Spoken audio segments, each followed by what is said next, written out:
أما بعد فأعوذ بالله من الشيطان الرجيم بسم الله الرحمن الرحيم الذين يؤمنون بالغيب ويقيمون الصلاة ومما رزقناهم ينفقون الذين يؤمنون بما أنزل إليك وما أنزل من قبلك وبالآخرة هم يوقنون أولئك على هدى من ربهم وأولئك هم المفلحون صدق الله مولانا العظيم وصدق رسوله الكريم ونحن على ذلك لمن الشاهدين والشاكرين والحمد لله رب العالمين معزز حاضرين الله رب العالمين অশেষ মেহেরবানি যে তিনি আমাদেরকে কোরআনে কারীমের মজলিস শুনবার জন্য আল্লাহ তাআলা আমাদেরকে দীর্ঘ এক সপ্তাহ আবার হাজির হওয়ার তৌফিক দিয়েছেন।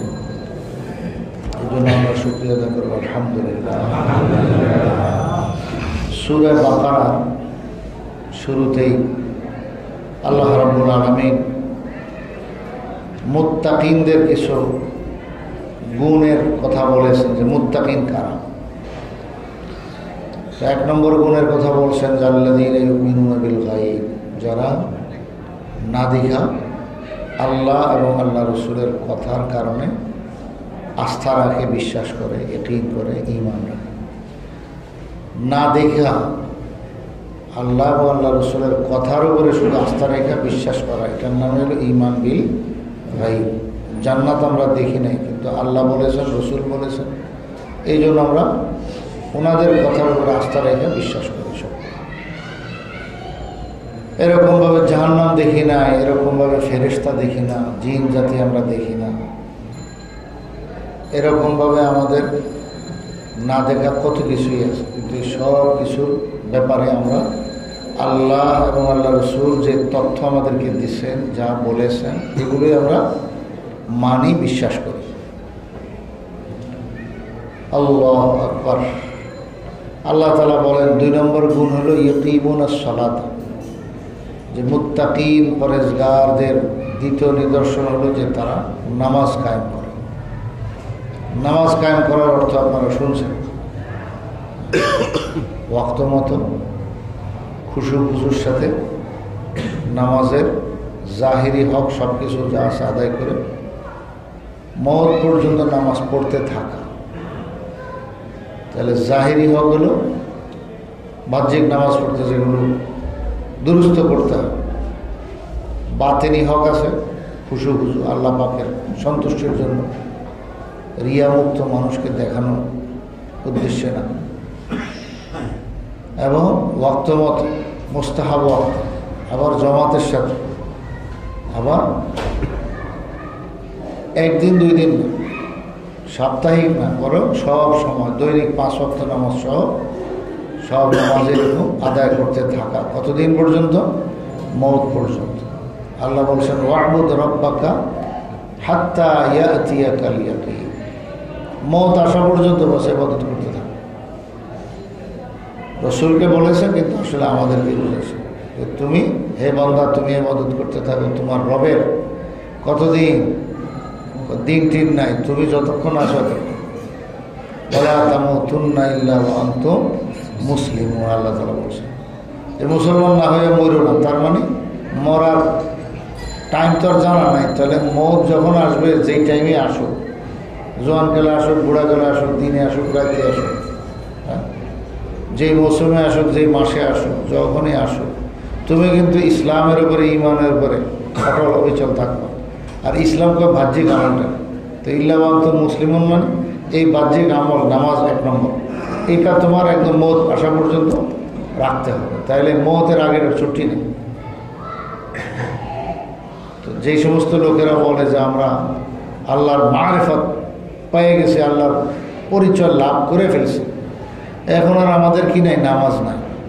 আসে না কিছু দেশের মানুষ, এরা হলো কীরকম ভণ্ড বোঝেন।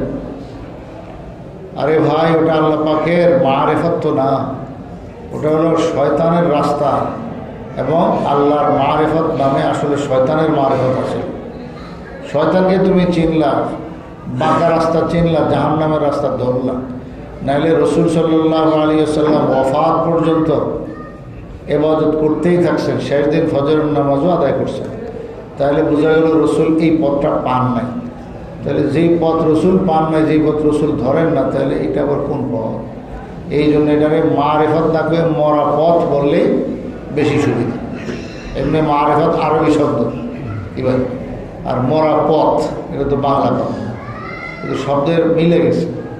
তো এটা আসলে জিন্দা পথ না, এটা কি মরা পথ। কাজে এই পথ তুমি ধরলে শেষ। বোঝা গেল নামাজ এটা সাপ্তাহিক পড়লে হবে না, শুধু জুমা। তবে এইটুক আছে যে জুমার নামাজ যদি পরপর 3টা ছাড়ে কেউ, তাহলে তার কলবের উপরে একদম আল্লাহর পক্ষ থেকে সিল মেরে দাও যে না, এর আর হেদায়েত নাই কিসমত। নাউজুবিল্লাহ, এটা হাদিস আল্লাহ রাসূল বলেছে। এই জন্য বড় হতভাগা ওই সমস্ত লোক যারা ওয়াক্তিয়ার নামাজ তো ছাড়ে, জুমার নামাজেরও খবর থাকে। নাউজুবিল্লাহ, এসা মুসলমান বাংলাদেশে অনেক পাওয়া যায় নামাজ পড়ে। তো আল্লাহ তাআলা বলেন যে নামাজ পড়া এটাই প্রমাণ করে তোমার ভিতরে আল্লাহ পাকের তাকওয়া, ভয় যাকে বলে, এটা আছে। তাকওয়া এটা আসলে ভিতরের জিনিস। আল্লাহর ভয় আমার ভিতরে আসে না, না, এটা প্রমাণ হবে আমলের দ্বারা। শুধু মুখে দাবি করলে, এই যে দেখেন মারিফতের দাবি করে যে আমরা আল্লাহকে খুব চিনি, তো তুমি চিনা কি করলা? আল্লাহর ইবাদত বন্দেগী করতেছো না, তার মানে আসলে ভিতরে তোমার মারিফত ঢুকে নাই। আল্লাহ পাকের পরিচয় তোমার লাভ কোশ্চেন কালেও হয় না। তো ইবাদত বন্দেগীটা মওত পর্যন্ত চালিয়ে যেতে হবে। তো একামতের সালাত এটারই বলে। তাহলে 2-4 ওয়াক্ত পড়ে নিল, 2-4 দিন পড়ে নিল, 2-4 মাস খুব পড়ে নিল, এরপরে আর নামাজের খবর নেই, এটা হবে না। শুধু জুমা পড়লো, খবর নেই। শুধু বাৎসরিক নামাজ আছে 2টা, 2 ঈদের নামাজ। কিছু মানুষ এমনও পাওয়া যায় আমি ঈদের নামাজ পড়ি, ইমান ঠিক আছে। আরে ভাই, শুধু ঈদের নামাজ দিয়ে কাজ হবে? যেই জিনিসের প্রয়োজন বেশি আল্লাহ তাআলা ওটা অত বেশি দেন এবং ওটা অত সস্তা বানায়। মানুষের খানা খাদ্য, মাছ গোস্ত যাই লাগে, লবণের জরুরত তার সাথে বেশি। এর লাগে লবণটা কি সস্তা। তার সাথে আরও বেশি সস্তা হলো পানি। কে লেগে? পানি ছাড়া তো বাঁচবে না মানুষ। পানির অপর নামই জীবন। এর সাথে আরও বেশি জরুরত হলো মানে মানুষের আবহাওয়া, সে সুস্থ হাওয়া, বাতাস, অক্সিজেন। তো ওইটারে আল্লাহ তাআলা এমন সস্তা বানাইছে যে লবণ তো পয়সা দিয়ে কেনার লাগে, যদিও সপ্তাহে মাসে আমরা 1-1 কেজি কিনি, কিংবা ঠিক না। আর পানি এটা তার সাথে বেশি লাগে, বিলও দেওয়া লাগে মাস শেষে, গড়ে কিন্তু কম না। আর বাতাসের জন্য কয়দিন আমরা পয়সা দিয়েছি, আটকায় গেলে তখন দেখা যায় অক্সিজেন দিয়ে হসপিটালে কী পরিমাণ বিল জমতে থাকে, তাই না? তো এটাকে আল্লাহ তাআলা আরও সস্তা বানাচ্ছেন। কেন? এটার জরুরত বেশি। এটা আল্লাহ পাকের একটা কুদরতি নিজাম। যে জিনিসের প্রয়োজন বেশি ওটাকে আল্লাহ তাআলা ব্যাপক বানায় দেন, সস্তা বানায় দেন। আল্লাহু আকবার। তো আমাদের এই নামাজ দৈনিক যে 5 ওয়াক্ত, আসলে তো 50 ওয়াক্ত ছিল। 50 ওয়াক্ত ছিল।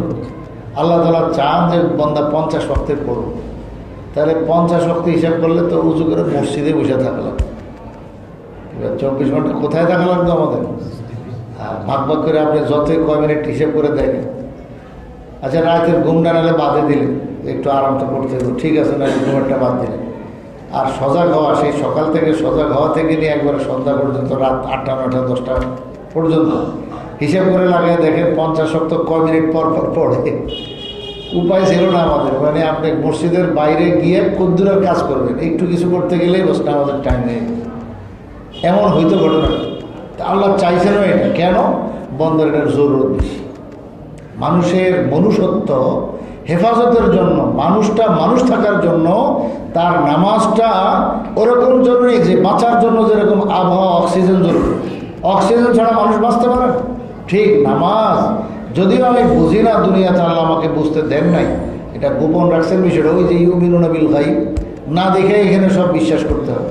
তো আল্লাহ তাআলা এটাকে এত কম্পালসারি করে দিয়েছেন, এত বেশি জরুরত আমাদের। কিন্তু আল্লাহ কয়, বান্দা তোমার কষ্ট হবে, আচ্ছা চলো আমল করবা 5 নবীর সুপারিশের কারণে কমায় দিলাম, কমাইতে কমাইতে 5-এ আনছে। কি ভাই, ছিল তো 50, পরে 5 কমাইছেন, হইল 45, পরে আবার সুপারিশ করছেন, আবার 5 কমাইছেন, এইভাবে 9 বারে 5 9 45 কমাইছেন। লাস্টে যে 5 পাইছেন এটা লইয়েও রওনা দিয়েছেন। পরে মুসা আলাইহিস সালাম করেন, না আমার বিশ্বাস হলো আপনার উম্মত যে 5 ওয়াক্ত ঠিক মতো আদায় করবে। আমার উম্মতের মধ্যে মুসা আলাইহিস সালাম বলেন, আমি অভিজ্ঞতা ওলা লোক, আপনি আমার থেকে কিছু অভিজ্ঞতা নেন, আপনার তো উম্মত মাত্র হয়েছে, আপনি এগুলো চালাইতে শুরু করছেন। আমার উম্মতকে আমি বহু জমানাকে জমানা, শতাব্দীকে শতাব্দী চালাইছি। ওদের জন্য মাত্র 3 ওয়াক্ত নামাজ ছিল, এই 3 ওয়াক্ত ঠিক মতো আদায় করে নাই তারা। কোনো নবী কিন্তু নামাজ ছাড়া ছিলেন না, কোনো উম্মত নামাজ ছাড়া ছিল না। যদিও নামাজের ধরনকরণ, আদায় করার নিয়ম পদ্ধতি অবশ্যই ভিন্ন ছিল, সবার নামাজ একরকম না। আরে আমগো যে নামাজ, এটাও তো শুরু দিকে যেমন ছিল মেরাজের থেকে আসার পরে, এখন বর্তমানে কি আর সেই অবস্থায় রয়েছে? এখন বর্তমানের নামাজ কোনটা নামাজ? এটা হলো রসুলের আখিরি নামাজ। একবারে একটু আগে শুনলেন না যে শেষ দিন, ইন্তেকালের সময়, ইন্তেকালের দিন ফজরের নামাজ পড়ছেন রসুল সাল্লাল্লাহু আলাইহি ওয়াসাল্লাম, শেষ দিনও ফজরের নামাজ পড়ছেন। ওই নামাজ পর্যন্ত যেভাবে কমপ্লিট হয়ে আসছে, এইটাই হলো বর্তমানের নামাজ। তো আল্লাহ তাআলা এটারে অনেক পরিবর্তন করে এখন এই অবস্থায় রাখছেন। কি পরিবর্তন করছেন? অনেক পরিবর্তন। নামাজের ভিতরে রফে ইয়াদাইন করা বারবার, এটা ছিল, কিন্তু আল্লাহ তাআলা এটা নিয়ে গেছেন। এরকমভাবে নামাজের মধ্যে কথা বলা বৈধ ছিল, আল্লাহ এটা নিয়ে গেছেন যে না, কথা বলা যাবে না। নামাজের মধ্যে এদিক ওদিক তাকানো এবং হাঁটা, আগে যাওয়া পিছে যাওয়া, হাঁটা চলা, এটা পর্যন্ত বৈধ ছিল, কিন্তু এগুলো আল্লাহ তাআলা নিয়ে গেছেন, পরিবর্তন করে দিয়েছেন। তো এরকম অনেক পরিবর্তন হয়েছে। হাদিসের কিতাবে দেখা যায়, এগুলো লম্বা ইতিহাস পাওয়া যায়। কিতাবুস সালাত বলে, মানে নামাজের অধ্যায়। এত হাদিস আছে যেগুলো এখন আমরা কিতাবে পড়ি, কিন্তু এগুলো আমল নাই। আল্লাহু আকবার। তো অনেক পরিবর্তন হয়েছে, কিন্তু কোনো নবী নামাজ ছাড়া ছিলেন না, যদিও তার ধরনকরণ, আদায়ের নিয়ম পদ্ধতি ভিন্ন ভিন্ন ছিল। এমনকি বললাম যে আমাদের নামাজটাও তো শুরু দিকে যেমন ছিল রসুল সাল্লাল্লাহু আলাইহি ওয়াসাল্লামের শেষ জীবনে, তেমন রয় নাই, অনেক পরিবর্তন এসে গেছে, যা অসংখ্য হাদিসের কিতাবেই পরিষ্কার আছে। যাই হোক, তাইলে নামাজ, হে মুহাম্মদ সাল্লাল্লাহু আলাইহি ওয়াসাল্লাম, আপনার উম্মতের জন্য 5 ওয়াক্ত দিয়েছেন আল্লাহ তাআলা। আমার ডর লাগে, আমি বড় অভিজ্ঞতা সম্পন্ন, আমি উম্মতকে চালাই আসছি। সে বনি ইসরায়েলের উপর আল্লাহ তাআলা 3 ওয়াক্ত দিয়েছিলেন, কিন্তু ওরা 3 ওয়াক্ত ঠিক মতো আদায় করেনি। কেউ 2 ওয়াক্ত, তো কেউ 1 ওয়াক্ত, এমন অনেক ছিল যে নামাজে পড়েনি। দেখছেন কেন? তো তোমাকে বলি, হে মুহাম্মদ সাল্লাল্লাহু আলাইহি ওয়াসাল্লাম, যা আবার আল্লাহর কাছে আবার যায়, বলো, অনুরোধ করো, দরখাস্ত করো যে আল্লাহ একটু যদি কমাই দিত। হুজুর সাল্লাল্লাহু আলাইহি ওয়াসাল্লাম বললেন, আরে আমি 1 বার না 2 বার না, আপনার কথাই তো গেলাম 9 বার গেলাম, তা প্রত্যেকবার গেলে 5 কমায় দেয়। আমার একটা হিসাব কিতাব তো আছে। এখন গেলে যদি 5 কমায় দেয়, তো আসেই 5, তো এখন 5 কমাইলে থাকবে কি? 0 হয়ে যাবে না? তো আমি কি নিয়ে যাবো? আমার শরম লাগে। রাজাতু রব্বি ফাস্তাহিয়াতু, আমি অনেকবার আল্লাহ পাকের কাছে এই কথাটা, দরখাস্তটা করেছি। এবার কতবার বলবো? 9 বার তো বলা হয়ে গেছে, কাজে আমার লজ্জা লাগে, আমি আর বলবো না। থাক, আমি হিম্মত করতেছি, ইনশাল্লাহ আমার মতো পারবে। রসুল সাল্লাল্লাহু আলাইহি ওয়াসাল্লাম আমাদের পক্ষ থেকে হিম্মত দেখাইছেন মুসা আলাইহিস সালাম।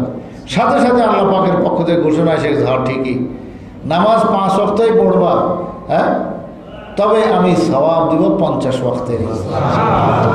লা ইউবাদদালুল কাউলু লাদাইয়া, আল্লাহ তাআলা বলেন, ঘোষণা দিয়েছেন যে নামাজ আমার কাছে যে অর্ডার আছে, আমার যে হুকুম, কথা, এটা পরিবর্তন হয় না।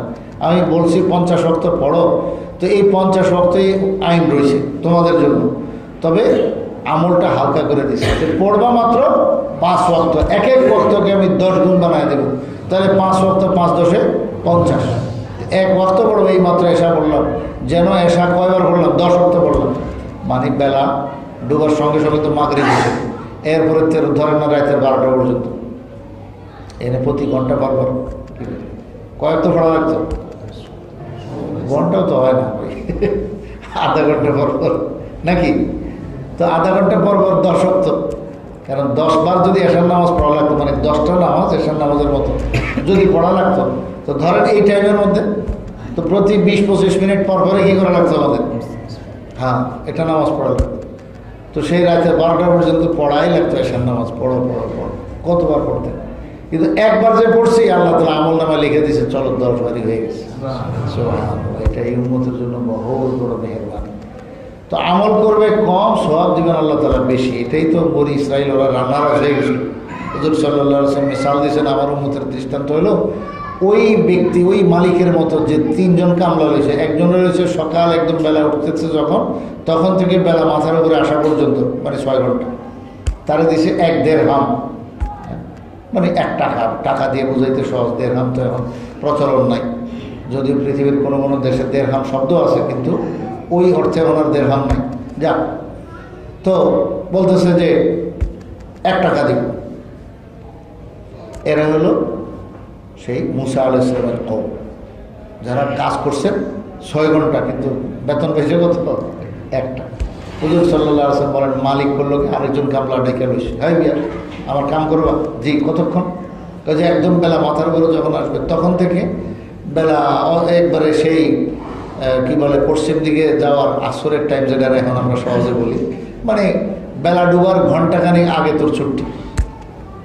তাহলে কয় ঘন্টা হলো কাম? 5 ঘন্টা। কয় ঘন্টা হলো? 5 ঘন্টা। তখন আগে বলার থেকে একটু তো লাভে আছে, মানে খাটনিটা একটু কি হলো? কম হলো। তার 1 ঘন্টা ছুটি হয়ে গেলো, বেশি বোনাসে আছে, লাভে আছে। 3 নম্বর মালিক কিরে ঘন্টাখানেক সময় আছে, কে আসো একটু কামলা দিয়ে আসো। জি আমি কাম করবো। কত দিবে? তোমার দিব 2 টাকা। ওহ বেটা তো খুশি, আল্লাহ রে, কাম করবো ঘন্টাখানেক, বেতন পাবো কত? 2 টাকা। তো আগের 2 গ্রুপে দেখে তো খুব খুশিতে কাম করতেছে। পরে মালিক এর কাম শেষে 2 টাকা দিয়ে দিচ্ছে। এখন আগের 2 জন খুব খেপে গেল মালিকের উপর। হ্যাঁ আমাদের উপরে অবিচার, কেন এই জুলুম করা হয়, এই বেইনসাফি। 6 ঘন্টা কাম করে মাত্র 1 টাকা পাইলাম, আর 1 ঘন্টা কাম করে 2 টাকা। জুলুম হয়েছে। আর দ্বিতীয় জন হেও খেপা, ওই বেটার তো একটু কম খেপবো আর কি, বুঝলেন না, কিন্তু খেপছে ঠিকই, যে আমি 5 ঘন্টা কাম করলাম 1 টাকা পাইলাম, কি ব্যাপার? তখন মালিক বলে যে আমি জুলুম কেমনে করলাম? তোমার লোকের একটা শর্ত ছিল, তোমার লোকের একটা শর্ত ছিল, তুমি তো স্বেচ্ছা রাজি হয়েছো আমি আমার কামলা নিব, তো তুমি কামে আইসো কেন? বুঝলেন, এটাই তো করবো মালিক, তোমারও তো আমি কাজের জন্য নিয়েছি, এখন শর্ত করে নিয়েছি যে এতক্ষণ থেকে এতক্ষণ যদি আমার কাম লাগবো, তো তুমি কাম করবো, দিব 1 টাকা। তো আমি কি যেই কথা বলেছি কথার ব্যতিক্রম কিছু করেছে? না, এটা তো করেন না। তাহলে তোর রাগ কি লেগে? ও হেরে বেশি দেন কা, বসে রাগ একটাই, হেরে বেশি দেন কা। এইটা কি তোর কাজ? এটা হলো আমার ব্যাপার, আমার অর্থ সম্পদ সব কিছু আমার এখতিয়ার, আমি যারে খুশি তারে বেশি দিলাম কম দিলাম, এটা তো আমার ব্যাপার, এটা তো তোমার এনে নাক বলেন কিছু না। বাস ওরা চুপচাপ দাঁড়াবে। হুজুর সাল্লাল্লাহু আলাইহি ওয়াসাল্লাম বলেন, দ্বিতীয় নম্বর কাম হলো ঈসা আলাইহিস সালামের উম্মত, যে ওরা মুসা আলাইহিস সালামের উম্মতের তুলনায় যদিও কাম একটু কম করেছে, কিন্তু বিনিময় ওই আগেওয়ালাদের সমান, তো একটু তো লাভে আছে। আর পুরাটাই লাভে হলো 3 নম্বর কামলা, যেটা হলো আমার উম্মতের দৃষ্টান্ত, যারা হায়াত পাবে একবারে অল্প, ওই যে ঘন্টাখানিক বেলা ডুবার আগে কিছুক্ষণ আগে কাম শুরু করছে, মানে আসরের টাইম, যেটা আসরের পর থেকে মাগরিব, এই টাইমটুকু তার জীবন, এটা হলো জীবন, এটা হলো তার হায়াত। কয় বছর হায়াত ভাই? মা বাইনা 60 ইলা 70, হুজুর সাল্লাল্লাহু আলাইহি ওয়াসাল্লাম 60-70, এই গড়ে হিসাব। তো 60 থেকে 70 হলো হিসাব, এইটুকু টাইম মাত্র। আর এই আগের জমানার উম্মত, এরা 60-70 বছর তো মানে ওই যে উলঙ্গই হাঁটতো, প্যান্ট পিন্ধে হাঁটতো, বুঝলেন, মায়ের দুধে খাইতো, কথার কথা। কারণ এক একজন বাসে 500 বছর, 600 বছর, 1000 বছর, ওদের লেগে ইজি ব্যাপার। তো যে 500-1000 বছর পর্যন্ত বাসে, ওর লেগে তো এরকম 50 বছর 60 বছর, এটা কি ভাই? ও তো খেলাধুলার মধ্যে এমনি চলে যায়। আর এই উম্মতের জীবনটাই আল্লাহ তাআলা দিয়েছেন কতটুকু? মাত্র 50-60 বছর, 70 বছর। 70 বছর তো আজকাল খুব কমই পাওয়া যায়। আগেরকার বুড়া মুরব্বীরা এখন বয়স পাইতেছেন, যারা 60 পার হয়ে গেছে, 70 পার হয়ে গেছে, অনেকের 80 পার হয়ে গেছে, এরা বহুত লাভে আছে। দিন দিন যত আসতেছে অবস্থা খুব খারাপ। হুজুর সাল্লাল্লাহু আলাইহি ওয়াসাল্লাম বলছেন, ইয়াতাকাসারুজ জামান, ইয়াতাকারাবুজ জামান। হুজুর সাল্লাল্লাহু আলাইহি ওয়াসাল্লাম একটা ভবিষ্যৎবাণী করেছেন, কিয়ামতের আগে জমানা এবং সময়টা খুব সংকীর্ণ হয়ে যাবে, সময়টা খুব সংকীর্ণ হয়ে যাবে, এবং মানুষের কদ এবং কামাত, শরীরটা এটাও খাটো হয়ে যাবে, দিন দিন খালি ছোটো হয়, খাটো। আদম আলাইহিস সালাম 60 হাত লম্বা ছিল, 7 হাত পাট ছিল, কি বিশাল বড় এক দেওয়াল, কি ঠিক না? 60 হাত যদি উঁচা হয় আর 7 হাত যদি তার পাশ হয়, তো দাঁড়ালে কি দেওয়ালের মতো প্রাচীরের মতো দেখা যাবে না? মানে কয়েকটা বড় বড় তাল গাছ পাশাপাশি দাঁড় করাইলে যেরকম, এত বিশাল এক দেহ। কিন্তু সেই আদম আলাইহিস সালামের সন্তান দিন দিন খালি ছোট হয়, খাটো হয়, এইভাবে হইতে হইতে বর্তমান পর্যন্ত, রসুলের যুগ পর্যন্ত আসছে। এখন এত ছোট হয়ে গেছে, মানুষ দিন দিন খালি খাটো হয়, তো আয়ু কমে যেতেছে, আয়ু খালি কমবে, মানুষের বয়স খালি কমবে। এখন 70 বছর পার হওয়া মানুষের জন্য বহুত কঠিন ব্যাপার হয়ে গেছে। আর সারা বিশ্বের দুনিয়ার পরিস্থিতি এমন যে পরিবেশের কারণে এগুলোই আল্লাহ পাক যে করবেন, রসুল ভবিষ্যৎবাণী করেছেন, ওই ঝামেলা থাকবেই। এখন এমন খানা খাদ্যের ভেজাল বোঝাল, কত লাইনের ভেজাল বোঝাল, এই সমস্ত কারণে মানুষের আয়ু খালি কমতেই আছে। শারীরিক সুস্থতা এটা খালি দিন দিন কমতেই আছে। আল্লাহু আকবার। তো মানুষ এরকম দিন দিন খাটো হয়েছে। তবে একটা কথা বলে মানুষ, বেগুন পর্যন্ত লাঠি দিয়ে কাঠি দিয়ে পাড়তে হবে, হয় না? এটা অবশ্য অতিরঞ্জিত, এটা আমরা কিতাবে সঠিকভাবে এটা পাই না, এটা সঠিক কথা নয়। বেগুন পাড়তে হবে একবারে সে কাঠি দিয়া লাঠি দিয়া, কথা এমন না। কিন্তু এটুক কথা ঠিক, যেটা হাদিস আল্লাহ রসুল বলেছেন যে মানুষ দিন দিন খালি কী হবে, খাটো হবে, খাটো হবে।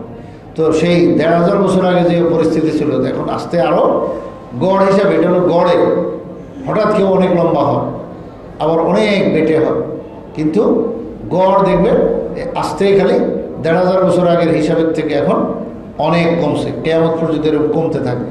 তবে বেগুন এরকম পাড়তে হবে লাঠি দিয়া, এই বিষয়টা এরকম না। যাই হোক, তো মানুষের আয়ু কমতেছে, মানুষের এই হালাত পরিবর্তন হইতেছে। তো কি বলতেছিলাম, যে অল্প সময় পাবে এই উম্মত, তো ওটাই বলা হয়েছে যে ঘণ্টাখানিক, সে বেলা ডোবার আগে কাজের জন্য নিছে। কিন্তু রাসূল করিম সাল্লাল্লাহু আলাইহি ওয়াসাল্লামের বরকতে আল্লাহ তাআলা এত বরকত দিছেন যে এই অল্প ঘণ্টাখানিক সময় কাজ করবে, মানে 50-60 বছর হায়াত পাবে। এই 50-60 বছরের হায়াতের মধ্যে সে যদি আমল করে দুরুস্ত মতো, ঠিকঠাক মতো, এত বরকত হবে, এত বরকত হবে, আগেরকার উম্মত 500 বছর 1000 বছর হায়াত পায়াও এইটুকু নেকি কামাই করতে পারে না। ওয়াকানা ফজলুল্লাহি আলাইকা আযীমা। হুজুর সাল্লাল্লাহু আলাইহি ওয়াসাল্লামকে আল্লাহ তাআলা বলতেছেন যে আল্লাহ পাকের মেহেরবানি আপনার উপর অনেক বেশি, অনেক বড়। আবার কয় বাশশিরিল মুমিনিন, মুমিনদেরকে আপনি সুসংবাদ শুনাই দিন হে রাসূল, কি যে বিআন্না লাহুম মিনাল্লাহি ফাজলান কাবীরা, যে আল্লাহ পাকের ফজল করম, হ্যাঁ, এই মুমিনদের উপর অনেক বেশি, মানে আপনার বরকত। এই সব হলো রাসূল সাল্লাল্লাহু আলাইহি ওয়াসাল্লাম বরকত। এই জন্যই ঈসা আলাইহিস সালাতু ওয়াস সালাম দোয়া করছিলেন যে আল্লাহ, তুমি যদি শেষ নবীর উম্মত হিসাবেও আমারে কবুল করতাম। নবী হয়েছে তো তুমি বানাইছো নবী, ঠিক আছে, নবুয়ত দিছো, এটা তো তোমার বড় দান, যেই দানের কোনো এহসানের শুকরিয়া আদায় করা সম্ভব না। কারণ নবুয়ত হলো সবচেয়ে বড় দৌলত মানব জাতির জন্য, ইনসানের জন্য। নবুয়ত এর চাইতে বড় আতিয়া, বড় গিফট আর বড় দৌলত আর একটা হইতে পারে না। এত বড় দামি সম্পদ এটা। কারণ নবী হওয়া মানে কি, আখিরাতের সব কিন্তু উনি পেয়ে গেল, সুবহান, তাও গ্যারান্টির সাথে। নবীর ব্যাপারে কোনো আমার সন্দেহ আছে কোনো? উনিও তো জান্নাতের মালিক হয়ে গেছেন, সুবহান। এবং ছোটো বড়ো জান্নাত, কত বড় জান্নাত, আল্লাহ আকবার। তো সব কিছু ওনাদের জন্যই। তো নবুয়ত এটা বহুত বড় দৌলত। আল্লাহ, তুমি নবী বানাইছো, বহুত বড় তোমার শুকরিয়া। সঙ্গে যদি আমাকে আখিরি পয়গম্বরের উম্মত বানাইতা, তাহলে আমার খুশকিসমতি হইত। আল্লাহ তাআলা এই কথাটা দরখাস্ত করেছেন অনেক নবীগণ। একমাত্র ঈসা আলাইহিস সালামের বিষয়ে ব্যাপারে আল্লাহ তাআলা গ্রহণ করে ফেলছেন, আচ্ছা আপনারটা মঞ্জুর। তো মঞ্জুর কেমনে করছেন, এইটা তো আল্লাহর কুদরতি মুআমালা। আল্লাহ তাআলা হযরত ঈসা আলাইহিস সালামকে আসমানে নিয়ে গেছেন জিন্দা সশরীরে। বাহ্যিক ব্যবস্থা কি হলো, মানে স্বভাব এবং কারণ হলো যে দুশমনরা ওনাকে মারার জন্য খুঁজতেছে, ইয়ে করতেছে, সুযোগের সন্ধান করতেছে, কোন সময় তাকে মারবে। জিবরাইল আলাইহিস সালাম এসে কানে কানে বলে গেছেন, হুজুর আপনাকে আল্লাহ তাআলা আসমানে উঠায় নেবেন, আগে জানাই গেছে। ঠিকই এক সময় একবারে সেই বাস্তব হয়ে গেল ঘটনা, যে ওনার ঘরের চতুর্দিকে দুশমনরা ঘেরাও দিয়া করছে যে না, আজকে রাত্রে একদম খতম করে ফেলবো ঈসাকে আলাইহিস সালাম। আল্লাহ তাআলা হযরত জিবরাইল আলাইহিস সালামকে পাঠায় ওনাকে নিয়ে গেছেন। যারা মারতে আসছে, যে লিডারগিরি করছে, লিডার হয়েছে, ওই লিডারের চেহারাকে ঈসা আলাইহিস সালামের চেহারার মতো আল্লাহ বানায় দিয়ে তারে মাইরটা খাওয়াইছে যে তুই মার দিতে আইছ আমার নবীরে, দেখ আমি নবীকে কেমনে হেফাজত করি, আর তুই লিডারগিরি করলি না, তো তোরই মাইরটা খাওয়াইলি। তো বস তারে মাইরা মাইরা সাফ এরপরে শুলিত চড়ায় রাখছে। তো ওরা সবই করছে, কিন্তু এখন ঈসারে খুঁজা পায় না, ঈসা কই, কারণ হাত পাও, তারপরে গলা হইতে এদিকে নিচের দিকে হাত পা অঙ্গ প্রত্যঙ্গ মিলে না, পোশাকও মিলে না, কিন্তু চেহারাটা পুরাকার মতো ঈসার মতো। হ্যাঁ, আল্লাহ তাআলা কিনা পারে। তো এখন ওরা মানুষ কয়জন আসছিল, লিডার কই, যতবারই গনে লিডারে খুঁজে পায় না। আবার এর অঙ্গ প্রত্যঙ্গ তো মিলে, কিন্তু চেহারা তো মিলে না। তো এখন যদি আমাদের লোক হয়ে থাকে, লিডার হয়ে থাকে, যদিও চেহারা এরকম অন্যরকম হয়ে গেছে, তাহলে ঈসা গেল কই? বেঈমান তো, ইমান তো নাই, যে ঈসা এই ঘরের থেকে কোন দিকে যাবে? আমরাই তো এনে ঘেরাও দিয়ে দাঁড়ায় রইলাম, ওদের এটা বিশ্বাস হয় না। ইমানদার হইলে এরা বুঝতো, এত বেঈমান তো এগুলো বুঝে না। তো ঈসা গেল কই? আর এই যদি সত্যিকার ঈসা, তো আমগুলো লোকটা গেল কই? লিডার সাহেব কই গেল? হের নেতৃত্বে আমরা আইলাম, হে তো না। আল্লাহ তাআলা এমন পেস লাগাই দিছি রে, কিয়ামত পর্যন্ত এটার সমাধান তোরা আর করতে পারবি না। সমাধান তো একটাই, যে বাল রাফাআহুল্লাহ ইলাইহি, আল্লাহ তাআলা হযরত ঈসা আলাইহিস সালামকে জিন্দা সশরীরে আসমানে নিয়ে গেছে। সমাধান তো ওইটাই, মুসলমান যেটা জানে, আমরা যেটা জানি, কোরআনে আল্লাহ তাআলা শোনায় দিয়েছেন। এখন সঠিক কথা আমাদের কাছে আছে যে ঈসা আলাইহিস সালামকে আল্লাহ তাআলা এর মধ্যেই, মানুষের এই ঘেরাওয়ার ভিতরেই জিবরাইল আলাইহিস সালাম এসে বলে, হুজুর চলে। তো মায়ের কাছ থেকে কথাবার্তা করে বিদায় নিছে, মা আপনার সঙ্গে হাসরের ময়দানে দেখা হবে, দুনিয়াতে আর দেখা হবে না, হয়তো আমি চলে যেতেছি। তো মার অনেক কান্না আসছে যে বাবা, একমাত্র তুমি আমার সব, কারণ আমার তো স্বামী নেই। আল্লাহ তাআলা বিশেষ কুদরতে তোমাকে আমার পেটের মধ্যে পয়দা করছেন, স্বামী ছাড়া। জিবরাইল আলাইহিস সালাম এসে শুধু একটা ফু দিচ্ছেন, বস এতেই তোমাকে আল্লাহ তাআলা আমার সেই পেটে দান করছেন। তো তুমি তো আমার সব, এখন তুমি ছেড়ে চলে যেতেছো। বলে কোনো সমস্যা নেই মা, ইন্নাল কিয়ামাত তাজমাউ বাইনানা, কিয়ামত আমাদের উভয়কে জমা করে দেবে। হাসরের ময়দান তো সবাই জমা হবে, তো মা ওখানে দেখা হবে, আপনি কান্নাকাটি করেন না, এটা আল্লাহ পাকের হুকুম। আচ্ছা, আল্লাহ পাকের হুকুম। বাস আল্লাহর হুকুম মাইনা উনি সবর করছেন, সন্তান ওনার থেকে বিদায় নিয়ে চলে গেলেন। আসমানে আল্লাহ জিন্দা সশরীরে থুয়ে দিয়েছেন। একদম পুরা মানুষের যত জরুরত আছে, একজন মানুষের কি জরুরত আছে ভাই? খাওয়া দাওয়া, ঘুমানি, পেশাব পায়খানা, এরপরে কাপড় চোপড় ময়লা হয়, এগুলো বদলাইতে হয়, ঘাম হয়, গোসল করতে হয়, চুল নখ কাটতে হয়, আসেন এগুলা? একটা মানুষের যাবতীয় জরুরত সব জায়গাতে আল্লাহ স্টক করা যেভাবে আছে এইভাবে বস আসমানে রাখছে।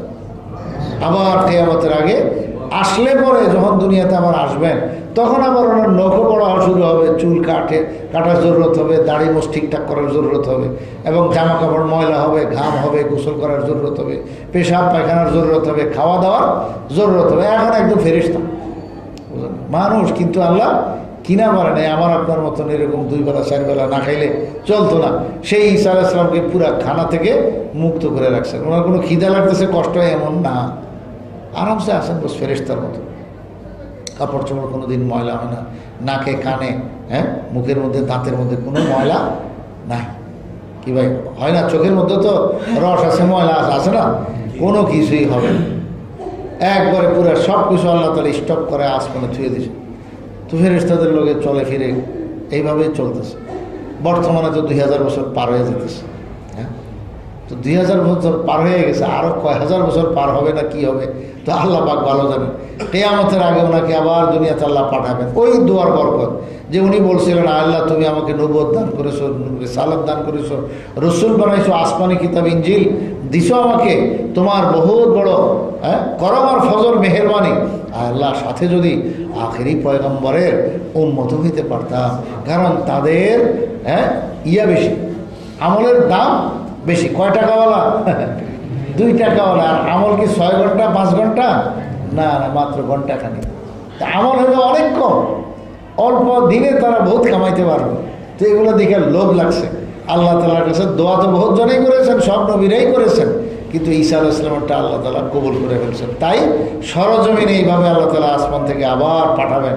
পাঠাইলে পরে উনি হযরত মাহদী আলাইহিস সালাম থাকবেন, ওনার পিছনে নামাজ পড়বেন। উনি বলবেন আজকের ইমামতি আমার জন্য না, আজকে তুমি ইমামতি করবা, তোমার পিছনে আমি পাবলিক হয়ে নামাজ পড়বো, এই প্রথম নামাজ এটা। মানে বুঝায় দিবেন যে আমি আসমান থেকে আমার নবুয়ত প্রকাশ করার জন্য আসি নাই, ঈসাইয়তের দাওয়াত দেওয়ার জন্য, আমার যে সেই ইনজিলের দাওয়াত দেওয়ার জন্য সেটার জন্য আমি আসি নাই। আমি আসছি কোরআনে কারীম মানার জন্য, আখেরি পয়গম্বর মুহাম্মদ রাসূলুল্লাহ সাল্লাল্লাহু আলাইহি ওয়াসাল্লামের বাণী আর হাদিস এগুলো অনুযায়ী চলার জন্য। আমি তো আল্লাহ এবং আল্লাহ রসুলের কথা মানি, কোরআন মানি, বাস্তব দিন শরীয়ত যেটা তোমাদের কাছে আছে এই অনুযায়ী আমি চলার জন্য আসছি একজন উম্মত হিসাবে। আমি আখেরি পয়গম্বর উম্মত মানার জন্য এখানে আসছি।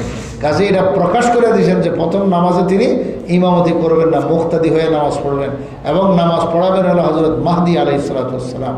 এরপরের থেকে অবশ্য উনিই সব জিম্মাদার হয়ে যাবেন, ইমামতি এবং তামাম সব কিছুর জিম্মাদার উনিই হবেন, হযরত ঈসা আলাইহিস সালামই হবেন। তো প্রকাশ করে দিবেন এই কথা যে আমি পাবলিক হয়ে আসছি, আমি এখানে নবী হয়ে আসি নাই, বাকি ওনার নবুয়ত ওনার কাছে আসে। এখন যেরকম মানুষের জরুরত সব মুক্ত করে আল্লাহ ওনারা আসমানে রাখছেন, এক পরিস্থিতিতে আরেক পরিস্থিতি রাখছেন, এরকম যে ওনার নবুয়ত ওনার কাছে আসে, কিন্তু এটা ব্যান্ড থাকবে ওনার কাছে পর্যন্ত সীমাবদ্ধ। এই নবুয়ত কারো কাছে উনি দাওয়াত নিয়ে যাবেন না, এই নবুয়তের কথা বলবেন না। আর এই আখেরি পয়গম্বর যে নবুয়ত রেখে গেছেন, আখেরি পয়গম্বর যে আসমানি কিতাব রেখে গেছেন সেটাই তেলাওয়াত করবেন, সেটাই পড়বেন, সেই ওহী অনুযায়ী সেই দিন শরীয়ত অনুযায়ী তিনি চলবেন। এইভাবে উনি চলতে থাকবেন।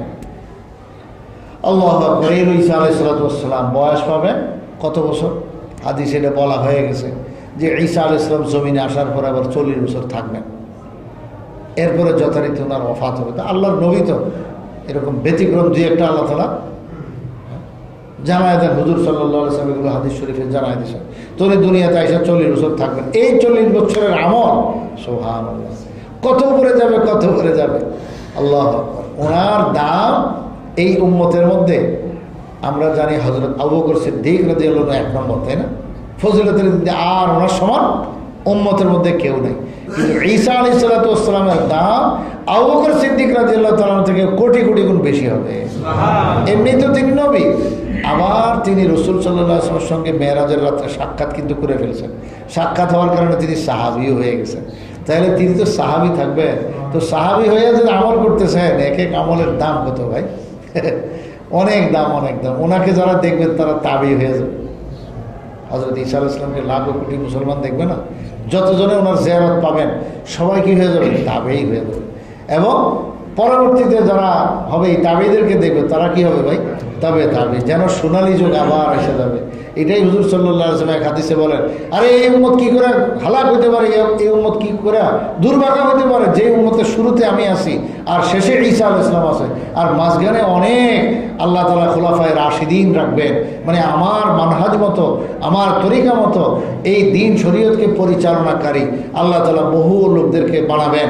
মানে এক কথা আমি বললাম খুলাফায়ে রাশিদিন, এরকম ভালো ভালো মানুষ রাখবেন যে 4 খলিফা তো লাগাতার ছিলেন। এরপরে ওমর ইবনে আব্দুল আজিজ হয়েছেন। এরপরে ভবিষ্যতে ইমাম মাহদী নামে একজন তো আসতেছে, কি ভাই আসেন না?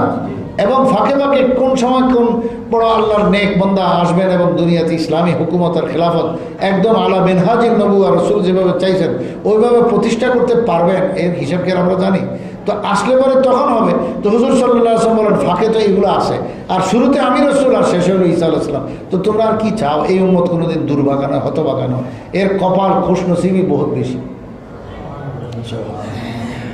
তো ঈসা আলাইহিস সালামকে দেখা যারা দেখতে পাবেন যে সমস্ত মুসলমানরা কি হয়ে যাবে ভাই? তাবেঈ হয়ে যাবে। আর ওনাদেরকে যারা পরবর্তী প্রজন্ম যারা দেখবে তারা হবে কি? তবে তাবেঈ। বাহ!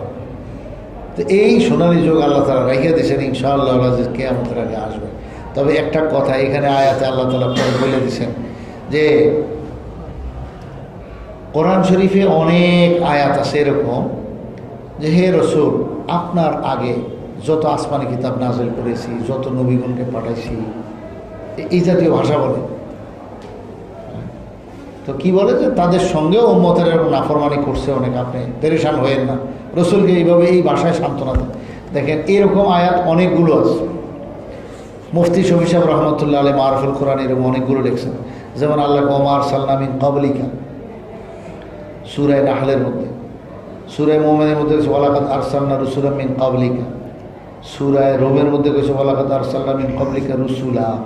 সূরায়ে নিসার মধ্যে কইছে মা উনজিলা মিন ক্বাবলি, তারপরে সূরায়ে জুমারের মধ্যে কইছে ওয়ালাকাদ উহিয়া ইলাইকা ওয়া ইলাল্লাযিনা মিন ক্বাবলিকা, তারপরে সূরায়ে শূরার মধ্যে কইছে কাযালিকা ইউহি ইলাইকা ওয়া ইলাল্লাযিনা মিন ক্বাবলিকা, এরপরে বাকারার মধ্যে বলছে কামা কুতিবা আলাল্লাযিনা মিন ক্বাবলিকুম, এরকমভাবে কইছে সুন্নাতান মান কাদ আরসালনা ক্বাবলাকা মির রাসূলিনা, সূরা বনী ইসরাঈল।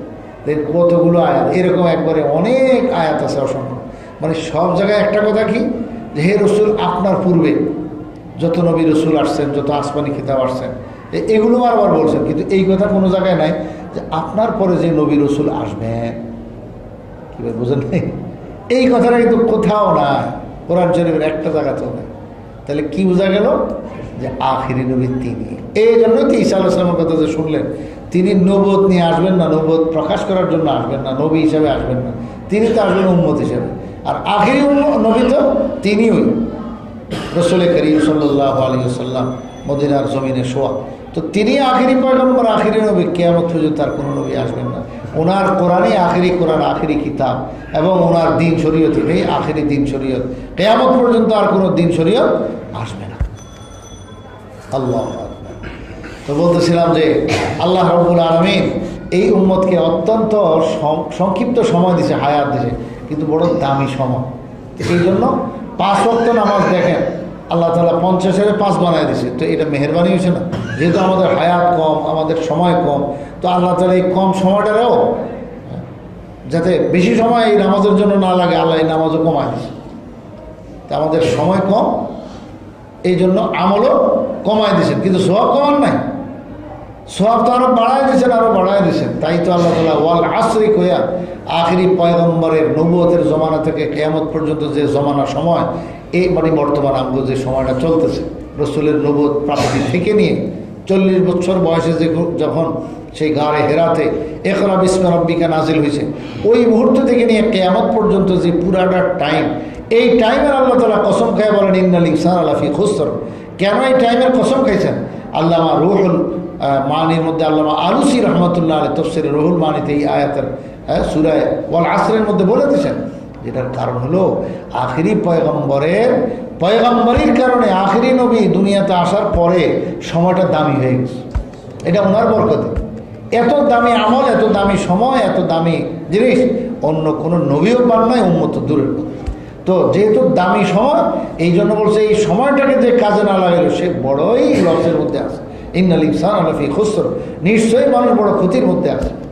তার মানে যে আমল করছে ইল্লাল্লাযিনা আমানু করে সামনে, তাহলে সে বহুত বড় কামিয়াবিতে আছে, তাহলে বহুত বড় লসের মধ্যে আছে, ক্ষতির মধ্যে আছে। তার বিপরীত হলো যদি কাম করে, মানে ঈমান, নেক আমল, যা আছে সব এগুলো দিন অনুযায়ী চলে, তাহলে সে বহুত বড় কামিয়াব, বহুত বড় কামিয়াব। আল্লাহু আকবার। তো নামাজ এটা আল্লাহ তাআলা আমাদের জন্য সহজ করে দিয়েছেন, 50 থেকে 5 করে দিয়েছেন, তবে এটা সব সময় আদায় করতে থাকতে হবে। আর এত ঘন ঘন দিছিলেন কেন? যদি হিসাব এখন নাই আমার আমলের মধ্যে, কিন্তু হিসাবে তো আর রাখছেন আল্লাহ তাআলা। এটা যেহেতু এটার জরুরত বেশি, এটার দ্বারা উম্মতের লাভ বেশি, ফায়দা বেশি, আমরা বুঝি না। এটার জরুরত আছে দেখি আল্লাহ তাআলা এটাকে সস্তা বানাইছেন, এত ব্যাপক বানাইছেন যে এত বেশি নামাজ পড়তে কইছেন। এটার দ্বারা ইনসানের ইনসানিয়ত সংরক্ষিত থাকে, মানুষের মনুষ্যত্বের হেফাজত হয় এই নামাজের দ্বারা। মানুষ থাকে না যদি নামাজ না আদায় করে। তো দৈনিক 5 ওয়াক্ত নামাজ, ওয়ামিম্মা রাযাকনাহুম ইউনফিকুন, এবং আল্লাহ তাআলা বলেন আমার দেওয়া রিজিকের মধ্যে থেকে কিছু দান করে। আল্লামা শাব্বির আহমদ উসমানী রহমতুল্লাহ আলাইহি একটা সুন্দর কথা কইছেন। ফজলুল বারি বুখারী শরীফের একটা ব্যাখ্যা গ্রন্থ আছে, ওই কিতাবে আছে। ওনার কাছে এক তালেব ইলম আয়সা একটু অভিযোগ করছেন, হুজুর আমি গরিব মানুষ, টাকা পয়সা একবারে চলার মতো নাই, হুজুর নাস্তা খাইতে আমার পয়সা নাই, খানা তো দূরের কথা, বড় অসহায় অবস্থায় আছি, কিন্তু আপনি আমার উস্তাদ জি, তো আপনাকে পরামর্শ নেওয়ার জন্য, আপনার থেকে পরামর্শ নেওয়ার জন্য আমি কথাটা আপনাকে জানাইলাম। আমি এটা বিষয়টা গোপন, হজরত যে আপনিও কারো কাছে বলেন না, আমার দরখাস্ত, তো আমি একটা আপনার থেকে পরামর্শ নেওয়ার জন্য আমার হালাতটা আপনাকে জানাইলাম। সে এত মুত্তাকি পরেজগার ছিল, সে নিজে না খায় মরে গেলেও কারো কাছে বলতো, দারুল উলুম দেওবন্দের তালেব ইলম। তো সে এই কথা শুনেছি, পরে হজরত একটা পরামর্শ দিলেন, ওটাই আমার ভালো উদ্দেশ্য। হুজুর বলেন যে এক কাজ করো, তোমার কাছে টাকা নাই, কিন্তু মাঝে মাঝে যেটুকু আসে 1 টাকা 2 টাকা, ওই জমানার কথা ভাই, তখন তো টাকার বড় দাম, রুপি আর কি, ইন্ডিয়ান রুপি। তো 1 টাকা, 1 রুপি 2 রুপি তোমার কাছে যা আসে, তুমি এক কাম করো, এর মধ্য থেকে বস মানে একটু দান করে দিবে। যদি তোমার কাছে 1 রুপি আসে, তো আধা রুপি 8 আনা তুমি দান করে দাও, আরেক তালেব ইলম ভাইকে খাওয়াই দিবা, বা কোনো গরিব মানুষ নজরে পড়লে তারে দিবা। তো তালেব ইলম মনে মনে এমনি টাকা নাই, হুজুরে আর কি শিখাইলো বুদ্ধি কাজে খরচ করে মনে মনে সে ভাবতেছিল, কিন্তু ওস্তাদজির পরামর্শ বুঝতেছে যে ওস্তাদজি যা করে ঠিক আছে। 15 दिन के बाद फिर आना, তো যাও আমল করো, তোমার যেটুক তৌফিক আছে, তুমি যদি খাইতে বসো, 1টা রুটি আছে, অর্ধেক রুটি তুমি খাও, আর বাকি অর্ধেক খাইও না, আরেক তালেব ইলম ভাইকে খাওয়ায়, আরেক ভাইকে ডাইকা বসায়, বোঝেন না কথা? তোমার যা আছে যেটুক আছে, 1 মুঠ থাকলে তুমি আধা মুঠ খাও, আধা মুঠ আরেকজনের দাও, 1 টাকা থাকলে তুমি অর্ধেক খরচ করো, আর অর্ধেক তুমি দান করো, এইভাবে করতে থাকো। 15 दिन के बाद आना। 15 दिन সময় দিয়েছে, 15 दिन, দেখেন কিরম গ্যারান্টি, 15 दिन পরে তুমি আইবে। আহা, ওই তালেব ইলম 15 दिन পরে আইসা খুশি দেবো, হুজুর কি তোমার অবস্থা এখন? হে মানে খুশির ছোটে কথাই কইতে পারে, হুজুর আমার অবস্থা অন্যরকম হয়ে গেছে। আরে কীরকম কও না? হুজুর এখন টাকা আমি খুব বরকত পাইতেছি, আমার কোত্থেকে টাকা আসে হুজুর, আমি কোনো দিশা পাইতেছি না, আমার টাকা খালি বাড়তেই আছে। আপনি কইছেন দান করতে, আমি দিতেছি, এখন দেখি আমার কাছে কেমনে খালি টাকা আসতেই থাকে। এমন পরিস্থিতি হয়, কেউ হাদিয়া দিল, কেউ গিফট দিল, কেমনে কেমনে যে আসে আমিও হিসাব করে পাই না। আসলে ওয়ারযুকহু মিন হাইসু লা ইয়াহতাসিব, যে বন্দা ধারণাও করতে পারে না, এমন জায়গার থেকে রিজিক আল্লাহ পাঠায়। তো হুজুর আপনার এই কথা আমলের কারণে 15 দিনে আমার অবস্থা পরিবর্তন হয়ে গেছে। হ্যাঁ, এটা সবসময় খেয়াল রাখবে। বাস হুজুরের কিচ্ছাটা শেষ হল। হাদিসে আসলে কি বলছেন, বুখারী শরীফে আছে যে 3 জিনিস দ্বারা একজন মুমিনের ঈমান কামেল। ঈমান কামেল হয় কয় জিনিস দ্বারা? 3 জিনিস দ্বারা। এর মধ্যে একটা হলো ইফশাউস সালাম, বেশি বেশি সালাম দেওয়া, বেশি বেশি সালাম দেওয়া। ওয়াল ইনসাফু মিন নাফসিক, আরেকটা হলো নিজের ব্যাপারে ইনসাফ করা, যেরকম অন্যের ব্যাপারে মানুষ ইনসাফ করে। নিজের ব্যাপারে মানুষ কিন্তু স্বার্থের পিছনে পড়ে না, যেটা আমার ব্যাপার, আমার ব্যাপার করে সেখানে সে 16 আনা তার নিজের বুঝ, মানুষের করে 16 আনা, নিজের বুঝ 16 আনা। তো তোমার নিজের বুঝ যেরকম 16 আনা, আরেকজনের বিষয়ে তোমার লগে লাগলে সেখানেও তারও 16 আনা দিতে চেষ্টা করে। এই হলো আল ইনসাফ মিন নাফস, যে নিজের ব্যাপারে ইনসাফ করা। কবে ইনসাফই করো না, আল্লাহ রসুল বলেন। 3 নম্বর কথা, এটা আল্লাহ রসুলের কথা, কিন্তু এক সাহাবীর মুখ থেকে ওখানে আসছে কথা। সাহাবী আর কোত্থেকে ভাই, কোত্থেকে শিখছে ভাই? রসুল থেকেই শিখছে। তাহলে 1 নম্বর হলো কী করা? বজলুস সালাম লিল আলম, ওখানে হাদিসের ভাষা, যে সালামকে পুরো জগৎবাসীর জন্য ব্যাপক করা। কি অর্থ? যারে পাও তারে সালাম দেওয়া, মান আরাফতা ওয়া মান লাম তারিফ, যারে চিনো আর চিনো না, দুরকম মুসলমান হইলে বস খালি সালাম দাও, আসসালামু আলাইকুম, আসসালাম। এর দ্বারা তোমার ঈমান কামেল হবে। 1। 2 নম্বর হলো এইটা যেটা বললাম, যে ইনসাফ, আল ইনসাফ মিন নাফসিক, তোমার নিজের ব্যাপারে ইনসাফ করবা, যে অন্যের ব্যাপারে করো, অন্যের ব্যাপারেও করো যেরকম তোমার ব্যাপারে করো, মানে বেইনসাফি করো না। আল ইনসাফ মিন নাফসিক। আর একটা হলো কি, যেটা আমার বলা উদ্দেশ্য, ওয়াল ইনফাক মিনাল ইকতার, ওয়াল ইনফাক মিনাল ইকতার, যে তুমি কামেল ইমানদার যদি হতে চাও তাহলে অল্প থেকে তুমি দান করো। এটা একটা বহুত বড় দর্শন, আল্লাহ রসুল সাল্লাল্লাহু আলাইহি ওয়াসাল্লাম আমাদেরকে শিখিয়েছেন। আমাদের অনেক মুসলমান এরকম করে যে পয়সা খরচ করে না, দান করে না। দান খরচ কেন করে না? আমি গরিব মানুষ, কি দান করি, এই কথাটা ভুল। যে ধনী মানুষ দান করতে পারে না, আরে যে গরিব সেই দান করে। দান করতে করতে পরে আল্লাহ ধনী বানাইবে, এবং ওই অভ্যাস এটা থেকে যাবে। আর যদি আপনি খিচায় রাখেন তাহলে আপনাকে আল্লাহ কোনোদিন দিবে না। তা আপনি পাইতে হলে আপনি খরচ করতে হবে। এখন যেটুক আছে এইটুকুর থেকে খরচ করতে হবে। ওই যে তালেব ইলমকে বুদ্ধি শিখেছি, এই হাদিসের আলোকেই আল্লামা শাফিঈ উসমানী রাহিমাহুল্লাহ ওই তালেব ইলমকে বলছেন, মিয়া তোমার কাছে 2 টাকা থেকে একটা দান করে দাও, তোমার কাছে 10 টাকা আছে 5 টাকা দিয়ে দাও, দান করে দাও। তুমি খাইতে বলছো 2টা রুটি, তো একটা খাও, আরেকটা আরেকজনে খাওয়াই দাও। একটাই আছে তোমার কাছে, বস অর্ধেক খাও, আরেক অর্ধেক দিয়ে দাও। এইভাবে যদি করতে পারো তাহলে যার কাছে অর্ধেক আছে রুটি, একটা রুটি আছে কি ধনী, যার কাছে 1 টাকা আছে কি ধনী।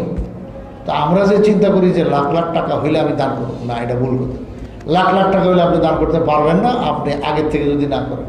তা আপনি এখন থেকে করেন, অল্প অল্প করেন, আর অল্পর দ্বারা করতে করতে আল্লাহ তাআলা আপনার মালের মধ্যে বরকত দিবেন। বরকত এমন এক জিনিস, এটা ভাষা দিয়ে বোঝা যায় না, চোখ দিয়ে দেখা যায় না, এটা দিল দিয়েও খেয়াল করে পাওয়া যায় না। এটা এমন এক জিনিস, এটার নাম গাইবী জিনিস। বরকত এটা গাইবী জিনিস, এটা আল্লাহ পাকের পক্ষ থেকে আসে, এটা আল্লাহ রাব্বুল আলামিন দেন, এটা বন্দার আমলের সাথে সম্পর্ক, এটা সে চোখ দিয়ে এরকম বাহ্যিকভাবে ধরতে পারবে না। কিন্তু ইমান নিয়ে আকল, ইমানই আকল নিয়ে, জ্ঞান নিয়ে, বুদ্ধি নিয়ে যদি চিন্তা করে সে বুঝতে পারবে যে তার পাশের লোকটা সে এর থেকে ইনকাম করে বেশি, কিন্তু একটু উল্টা উল্টা চলা আছে, যার কারণে ঘরে শান্তি নেই। আর এ কামাই রোজগার করে কম, কিন্তু ঘরে শান্তি আছে, নিজেও শান্তি পাইতেছে, ঘরেও শান্তি পাইতেছে। আল্লাহ আল্লাহ, তো আসল বরকত তো এটাকে বলে। যাই হোক, তো আল্লাহ তাআলা এখানে বলেছেন ওয়ামিম্মা রাযাকনাহুম ইউনফিকুন, যে আমার দেওয়া রিজিক থেকে সে দান করে। তাইলে আমার দেওয়া রিজিক আল্লাহ এখানে বোঝাই দিয়েছেন যে দান করবি না কেন, তোর যেটুকু আছে এটুকু তো আমিই দিলাম, তো আমি রব্বুল আলামিনের জন্য আর তুই খরচ করতে পারোস না, আর খরচ করলে ধরে আমি তোমার আবার ফেরত দেব। কারণ কোরআন শরীফে, এই হাদিস শরীফে আছে, হুজুর সাল্লাল্লাহু আলাইহি ওয়াসাল্লাম বলেন প্রতিদিন দুজন ফেরেশতা আল্লাহ আসমান থেকে নাজিল, দুইজন ফেরেশতা কি বলতে থাকে, এদের একটা ডিউটি, এরা খালি দোয়া করতে থাকে। কি দোয়া? যে আল্লাহুম্মা আতি মুনফিকান খালাফা। এক ফেরেশতা বলতে তার দায়িত্ব এটাই যে আল্লাহ যে খরচ করে তোমার রাস্তায় তোমার সন্তুষ্টির জন্য, তাকে তার খলিফা, তার বিনিময় দান করো। তো আখিরাতে তো আল্লাহ দিবেন, দুনিয়াতেও আল্লাহ তাআলা দিয়ে দেন। তো এটা ফেরেশতা দোয়া করতে থাকে। এবার 2 নম্বর আরেক ফেরেশতার দায়িত্ব কি, তুমি খালি কইতে থাকো, তার দায়িত্ব ডিউটি দিয়ে দিচ্ছে আল্লাহ তাআলা। আল্লাহুম্মা আতি মুমসিকান তালাফা, আল্লাহ যে খরচ করে না, টাকা পয়সা একদম পুরো জমায় রাখছে, যে না খরচ করলে আমি শেষ হয়ে যাবো, খরচ করলে শেষ হয়ে যাবো, সে জাকাতও ঠিকমতো আদায় করে না, বা কোনো রকম জাকাত আদায় করলে আত্মীয় স্বজনের কোনো খবর লয় না, এবং সাধারণ কোনো দান খয়রাত করে না, খালি কিপটামি করে। মেহমান আসছে কিন্তু বাসায় রান্নাবান্না করে না, বাজার করে না, মেহমানের একটু সন্তুষ্টজনক খাওয়ায় না, মেহমান আসলে একটু বিরক্ত বিরক্ত ভাব করে, মিয়া তোমার এই টাকা ওইগুলো ওই শেষে ওই শ্রীগার কুকুরে খাবে, এগুলো তুমিও ভোগ করতে পারত না, কী লাভ, তুমি জমা করে গেলে তুইই দিলাম। এই জন্য আদেশে বলা হয়েছে, তুমি তোমার সুস্থ থাকা অবস্থায় যখন তোমার অভাব অনটনের ভয় লাগে এবং আওলাদ ফরজন্দও আছে, খরচ অনেক বেশি, এর ভিতর দিয়েও যদি কিছু টাকা খরচ করো, এটার দাম আল্লাহ পাকের দরবারে অনেক বেশি, ওই রকম লক্ষ লক্ষ টাকা দান করার তুলনায়। যে যখন তুমি একদম পুরা জীবন শেষ, আর আশা নাই, মনে হয় বাঁচতা না, তখন কয় কি যাও এর জন্য 1 লাখ, ওর জন্য 10 লাখ, খালি দিতেই আসো লাখ লাখ টাকা। আল্লাহ তাআলাকে এইটা আমার কাছে পছন্দ নেই। তুমি সুস্থ থাকা অবস্থা, যখন তোমার টাকা পয়সার দরকারও আছে, বুঝতেছো আমার খরচ করে খরচ হয়ে যেতেছে, শেষ হয়ে যেতেছে, নাই হয়ে যেতেছে, তো তোমার ভিতরে মানুষের একটা নেচার দিয়ে রাখছে না, একটু কিপটামি করার যে স্বভাব, এটা তো আল্লাহ দিয়ে রাখছেন। ওয়াউহদিরাতিল আনফুসুশ শুহা, এই বখিলি এটা আল্লাহ দিয়ে রাখছেন।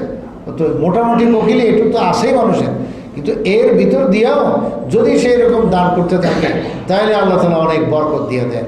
ওই যে কইছে আল্লাহুম্মা আতি মুমসিকান তালাফা, যে মাল খরচ করে না, আটকায় রাখে, আল্লাহ তার মালকে তুমি বরবাদ করে দাও। দেখেন ফেরেশতা বদদুয়া দিতেছে। আর এদিকে বলতেছি আতি মুনফিকা খালাফা, আল্লাহ যে মুনফিক মানে খরচ করলো, খরচকারী, তাকে তুমি দাও।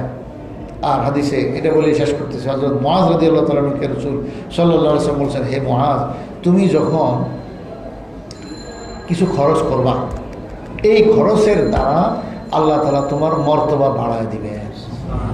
এমনকি তুমি যে তোমার বিবি সাহেবের লোকমা উঠাই দিতেছ মুখে, এটার দ্বারা তোমার মর্তবা বাড়তেছে।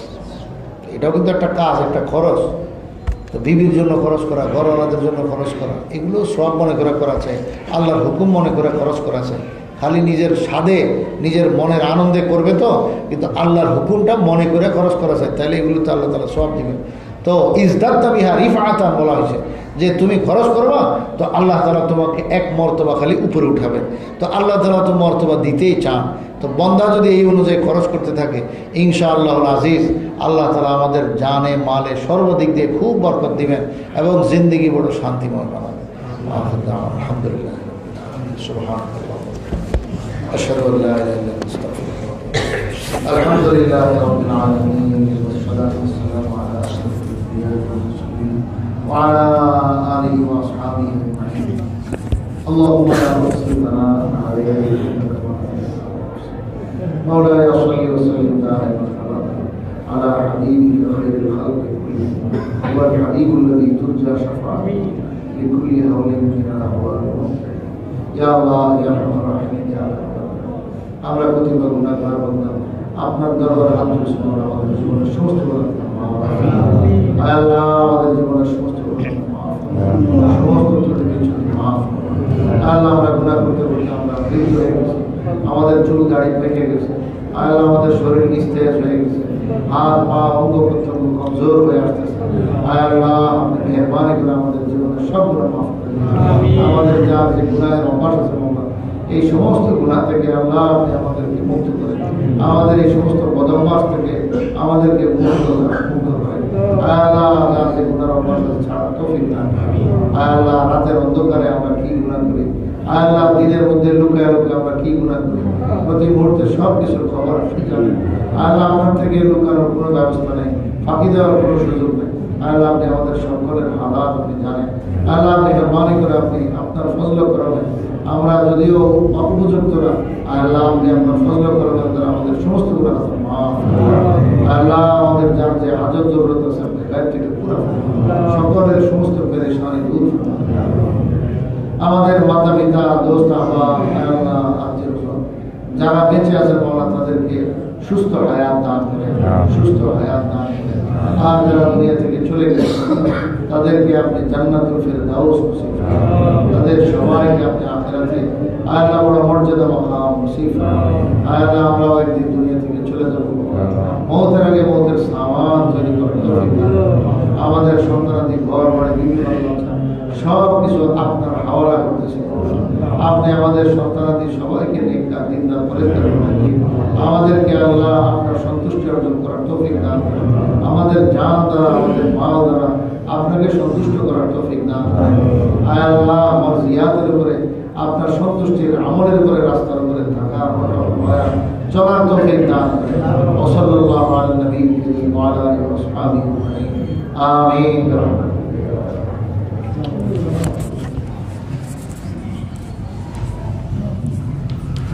Allah